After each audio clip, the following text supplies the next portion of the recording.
لو نفسك تعمل كتف عريض ومرسوم من البيت ومش معاك غير دمبل وحبل مقاومة، الفيديو ده معمول عشانك.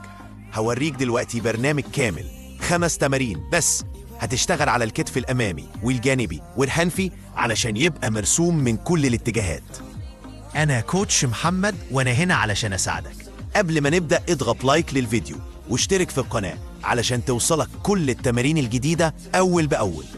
التمرين الأول ضغط كتف بالدمبل، دمبل شولدر بريس. هنبدأ أقوى تمارين للكتف الأمامي والجانبي.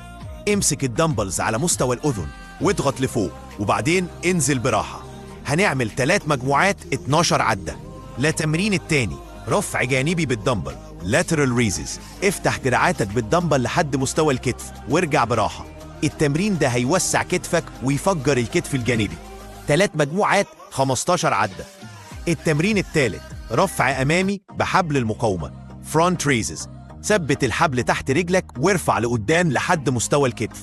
التمرين ده بيركز على الكتف الأمامي وبيخلي شكله بارز. 3 مجموعات 12 عدة. التمرين الرابع فيس بولز بحبل المقاومة. ثبت الحبل في مكان ثابت واسحبه ناحية وشك مع فتح الكوعين. التمرين ده مهم جدا علشان الكتف الخلفي، بيخلي كتفك متوازن ومرسوم من ورا. 3 مجموعات في 15 عدة. التمرين الخامس أرنولد بريس بالدمبل.